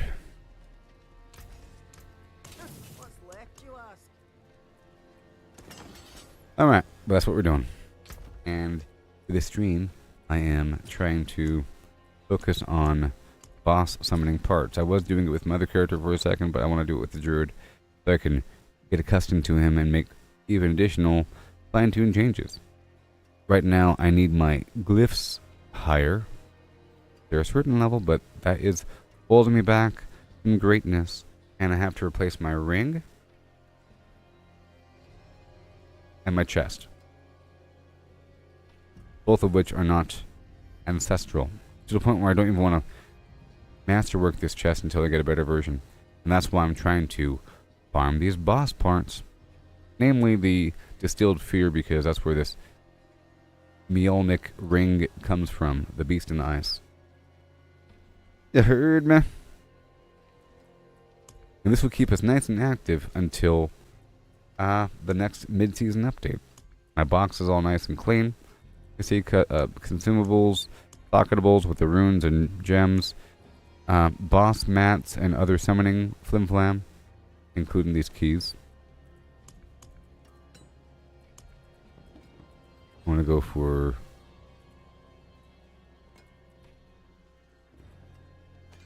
lucky hit chance. And I have to get more opals. I'm all out. Yep. And this is like a in-between goodie box for things I want to sell. Or if I get a container, and if I want to save a container for later use, I put it in this tab. This right here is class-specific gear. You know what I mean? And universal cross-character gear. This is some temporary stuff in here. Some temporary stuff in here. Don't worry about those legendaries. Yeah, and then I went through and destroyed all my other characters on the Eternal side. And I scrapped up all the gear and went through my containers.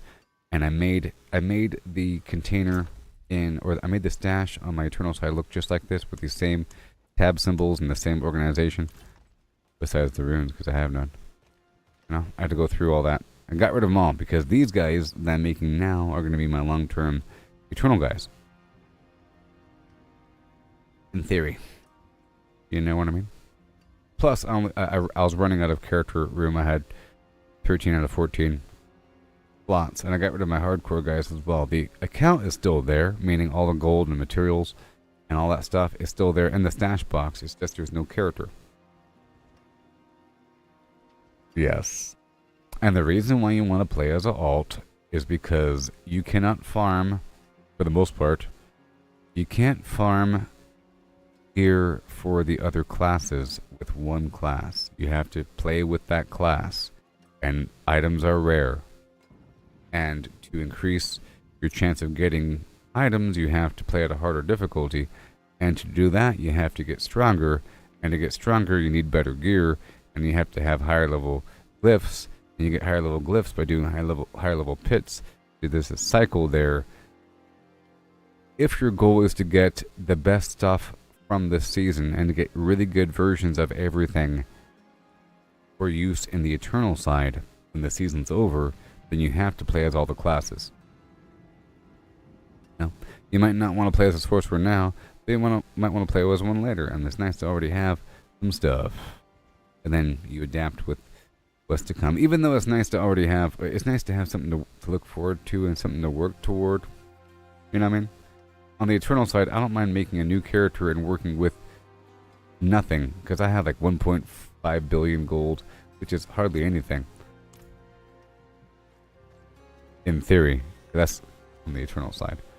But yeah, lots of stuff to do. And here, there's lots of things I have to do to get what I need. And the more I play, the more value things have. When it comes to fine-tuning gear on a new character, you end up going through several different versions of items that you have to masterwork all the way, and they cost a significant amount of resources. And enchanting costs resources as well. Like fine-tuning, all the stuff for fine-tuning a character costs a lot of money and resources. So you have to have this huge amount if you want to work with multiple characters. If you only have one, you'll end up with excess. If you have multiple, and you really are fine-tuning to the point of perfection, it'll cost all the material in the world. So everything that you're doing is worth it. And everything is about equal. Nothing really is trash if you really think about it. You know what I mean? For example, one more time, just to remind you, the state of things. One of these costs 200 rawhide. This is incredibly expensive to craft. Okay? You can break down a legendary. It gives you 1 rawhide. And 1 veiled crystal. And then 1 abstruse sigil or whatever. It gives you 1. A item level up to 750 unique gives you 3. And item level whatever gives you 5 or something. And then a blue gives you 5. But that's a whole lot. So it's about that being said, so that is the true frequency of these materials. By breaking down high level gear, you get like 1. Okay? That being said, whenever you kill an elite, they can drop 3 rawhide. 4 rawhide. You know what I mean? That's a lot. It's just a small number. It's not 4,000 rawhide. Okay? In the gem world, you'll have 10,000 gem fragments drop. So there's lots of inflation. In the gold world, you have a big old stack of 100,000 gold. Bloop! Okay? But this is small numbers. It's misleading. And over the course of time, you end up with a lot. By using the green opal, looting a bunch of box treasure chests, treasure goblins, Tree of Whispers, events. You know, these things give you a big bundle of different stuff. And if you are not doing any of those things, you'll have a severe deficit. If you're only doing the pit or something and not using the opal, because you have to go out of your way to get an opal, you know, then you're getting a small amount of things at the end, a little collection of things. If you're not doing anything, then I guess it'll add up. But it's really not that much to really support overall gameplay. And you really have to do everything else in the world to get mountains of things. Because it really is mountains of things. You can burn through it right away. Here, I'll make 32 just to show you.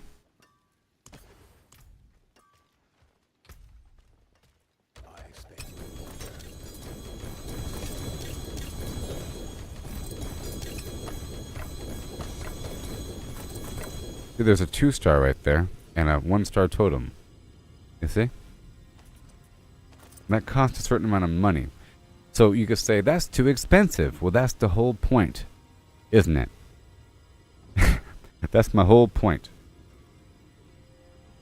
That the fact that it's expensive gives you a reason to farm things. To the point where it's not expensive. You know? And then it's worth it. Because in theory, you can just sit here and do this all day long and get a bunch of gear. In theory. 52% damage. Oh boy. Oh boy. Perfect health line. Oh boy. I'm saving that for later. It's just like this right here. Okay? It's just like the Purveyor, but the Purveyor has a broader spectrum of the gear rarity, but it doesn't. You can't get a mythic, I'm pretty darn sure. But you can. Difference is you can target. I got the thing I wanted. Oh yeah, I've been trying so hard in my life. Oh. I hope you know the whole reason why I wanted to do a boss farm is for more targeted gear, because I know that the ring I wanted was going to be dropping from a specific boss.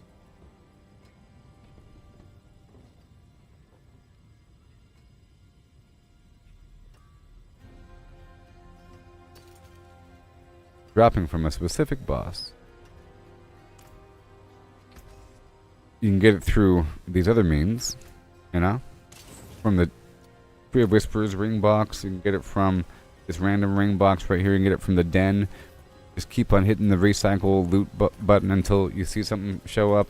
You can get it from the thing, random gear, you get it from the Horde random loot box. Oh, you get it from Undercity random loot. Come get your random loot. A bunch of it. Ooh. You can get it from the Helltide, and you target a jewelry box and hope that there's going to be the ring that you want in there. The Purveyor Curiosity is a great method to get it. If you have enough Opals, you can get the Opals from a bunch of different stuff, events and sellers, but also quite a bit from doing a bunch of runs with the pit, especially high-level pits, to the point where it's almost a burden to have to spend the Opals. If you're in a high-level group, they want to do it back-to-back right away. No hesitation. The background, I'm leveling up something. They want to do it back-to-back, no hesitation, no delay. Oh, this sucks. Oh, the ring sucks. Oh, man. It's a 1-star, but it only has 55% increased damage as opposed to 94% increased damage. Oh, see, it's so hard to get what you want. It's not just the item. It's a good roll. So this one is not worth Masterworking. Okay? It's not worth it.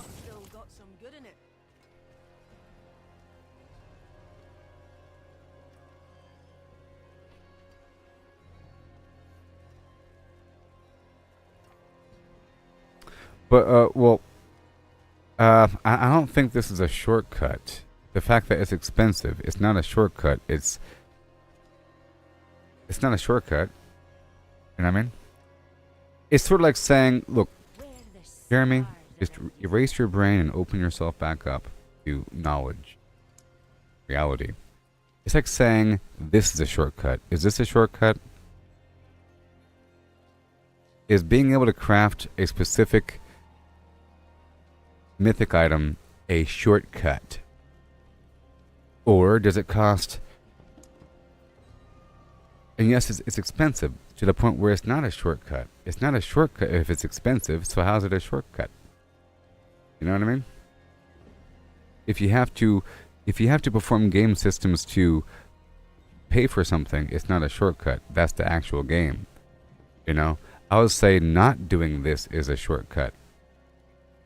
Flipping a random coin is a shortcut as opposed to having to do things. This requires you to have a bunch of crazy runes, and they're expensive and rare. And you have to break down 2 other mythics. So this turns the game into farming a bunch of mythics, not because it's going to be a good mythic, it's because it's going to be a spark. Like, I've reached a point where I have all the different mythics that are available. So whenever I do mythic farming, it's not for a mythic, it's for the spark. You know? It's for the spark to then craft with it. And I guess some person might say that's a shortcut or something because you're getting the item that you want. I want a better Doombringer, and good thing I have all the runes in the world that are super rare and worth billions or something. You know? Can't trade the sparks, can't trade the mythics. You gotta work for it. You know what I mean? It's like saying farming a specific boss for a specific item is a shortcut as opposed to getting it randomly from somewhere in the world, even though you have to have boss summoning material to go get the boss. You have to have the boss summoning material.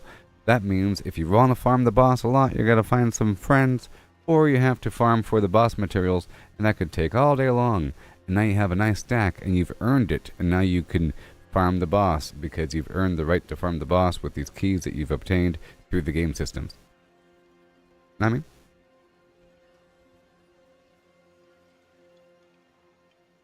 Yes. So it's a way to process your materials. So gold sinks. Yeah, just don't use the word shortcut. It's bad. I'm not going to say it's stupid. That'd be wrong and mean. It's bad. Bad. Bad. Actual game. Game system. To do things. You can make the same argument in any game. You know what I mean? The same Fallout 76. You're able to get yourself mods. Well, that's good. That's a shortcut. Is it a shortcut? Or do you have to farm 85 bajillion items and hope that they drop? Well, if you already have a stockpile of items... Yeah, if you already have a stockpile of items... You know, shortcuts are very expensive. Is it a shortcut? Would it cost a bunch of items? Yeah, it does. If you have nothing, you have to do a bunch of stuff to get something. See? If you're starting off with 0, you have to play the entire game to get anything through these systems. If you already have a bunch of stuff because you're not doing anything, then it's great. You know what I mean? Great. Now, you're not able to purchase rawhide or the rough ore, but you can purchase gold through a third-party website. You can purchase gold, people can give you gold, but you cannot purchase those other materials, so you're forced to do a bunch of stuff. You're forced to break down a bajillion items. You can buy a bunch of items from people, but it's too slow. You only hold 33 items at a time. You know, it'd be way too slow to just be given a bunch of stuff. It's faster and more efficient to just play the game with your eye on different supplies, and you end up with a lot over time, and then you process them every so often whenever you hit a certain threshold. Like for me, whenever I hit a certain threshold, I put the green light on. So whenever I'm maybe over 1,600 or 1.6 billion, because right now I'm dipping lower. I was above 1.6, and I crafted a bunch of stuff. Now I want it to be built back up, so I'm not doing it off and on. Complicated game systems.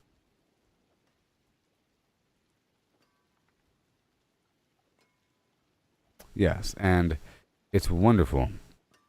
The bundled herbs aren't just for some flimsy buff. Sometimes the buff is essential to make your build work. It could be the resistances. It could be the stats. Like the stats are needed to activate certain glyphs here. For example, it says you need 530 dexterity, and you need 530 intelligence, and you need 360 intelligence, and you need 455 intelligence, and you know how it works.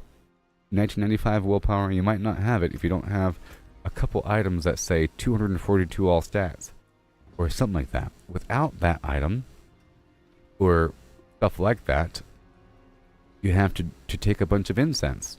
You have to take all stats plus all.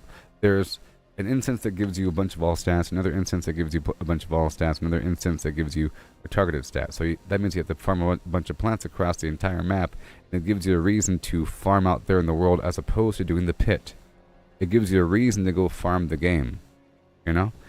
And there's different avenues, like for Obducite, but most of these things are cross-character, except for the class-specific drops, which is great. Let's just say, I like the fact that you're forced to farm things with certain characters, and that everything isn't universal. Otherwise, just imagine if everything was universal, that'd be bad. Okay, just imagine if my Spiritborn was good to go, which it is, sort of, for farming things, and what if the Spiritborn was getting drops for all classes? That's bad for a couple reasons. Reason 1, that means if there's 5 classes or 6 classes, that means I have a lower chance of getting something that I need. Sorcerer only. It'd be bad. What if there was no sorcerer only gear? That's also bad. There's no sorcerer only gear. I want sorcerer only gear. Okay? That's one thing. And if it were possible to farm everything with one character, that means you wouldn't really have to play with the other characters. You'd only play with them when you got a perfect set of everything, and at that point, there's no point to playing with the character. But here you're forced to play with the character. You get it? You can say, I have a full set of sorcerer gear. It's perfect. I spent real money. 4-star everything. And my sorcerer is now good to go. And then you're good to go. Then what? You play the game for 3 seconds and stop because there's nothing to do? Because you don't need anything? You know what I mean? But here, you can spend 80% of the time with one character, and then you're forced to do lots of processing with the other characters with this nice backbone of materials and gold and whatnot, but you're still able to gain access to the game systems, and you have all the stuff that you can work with, that you have to work with, and it's rather expensive, and you realize how expensive it is when you start from scratch and you're crafting a bunch of gear. So, I'm almost done with my little speech. Okay. A new character, like I said, level 10. You go to the purveyor, and and you get a full set of gear with the Opals, and then you immediately temper the gear and masterwork it at level 10, and then at level like 25 and 35 and then 60, and then again. You know what I mean? You're doing it again and again and again as you build up, and then you kind of stop for a bit, and then you're doing a couple items here and there, but it costs thousands and thousands all throughout the way. You know, if you've been playing well throughout your time, then you're okay. Otherwise, you're forced to stop all of a sudden your grind, shift gears. Like, for example, I ran out of Obducite. I ran out of boss summoning parts, and I don't have a ring I need. To get the ring, I have to go farm a boss, or I have to go do a bunch of pits forever to get Opals to then spend hoping for a better ring, which is going to be rare. You know, full inventory is worth hours and hours and nothing. Or I can, basically I'm forced to do a bunch of stuff, and I like that. And along the way, I get a bunch of plans, things, and you have to, so let's say on top of everything else that I mentioned, you have to sprinkle in the Nightmare Dungeon or any other dungeon just for a chance to get an XP buff because it lasts for an hour. So every so often, you do a Nightmare Dungeon, it gives you Opals or Obducite in the process, and you can get an XP buff, lasts for an hour, and then you do a quick Undercity for materials or boss summoning parts. The Horde takes a bit longer, but it's nice for a big chunk of something. And the pit, I feel like the pit you keep on doing over and over and over again until you hit a wall, sort of thing. And I feel like the pit is more of a benchmark, and I feel that your glyphs should be at the edge of your own soloable content until you hit Torment 4, and then you can kind of dip on into a high-tiered group thing until your glyphs are much higher. Because you can be nice and strong with perfect gear and have level 70 glyphs and be kind of weak, and then you level them up to 100, and you're strong. The big difference. And like I was saying before, you don't know how strong you are until you level up everything, until you masterwork everything, until you get better versions of everything, until you level up your glyphs. You don't know how strong your build actually is. It could be just some item is calibrated wrong and you have the wrong tempering line, and things aren't lining up as they should. Or it could be that you have maybe some glyph is wrong, perhaps, and there's one that's way better that stacks up. And it just takes time, and the longer it takes, the better.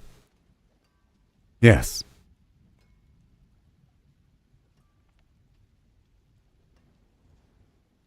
And I still have I have 200,000, because at one point I had like 80,000 through casual gameplay, and then I realized that you sort of need some of this stuff, so I purposely targeted up to 100,000, and then I pushed up to 200,000, then I got to 260,000, and then I spent a bunch, and now I'm back down to, you know, near 200,000 again. At one point I had like, 50,000 Obducite, and that goes away quickly, and now I'm down to 1,000, and that's not enough for one piece of gear.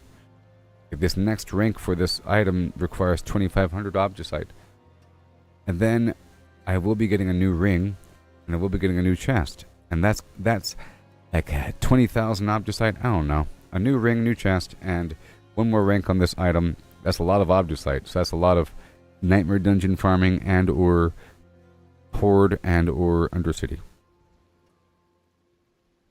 Many hours of things over time between A and B, along with the glyph stuff and then other random happenstance, because we have to maintain things. Things run out. Alright, well, that speech is over, and now I can go. I'll be right back. Have yourself a Merry Christmas, and don't drink and drive. You can call yourself an Uber.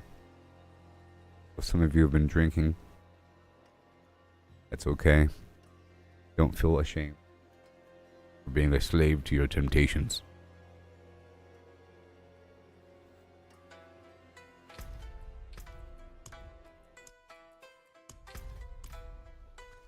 And here we go. Back to the game. Oh yeah, here yeah.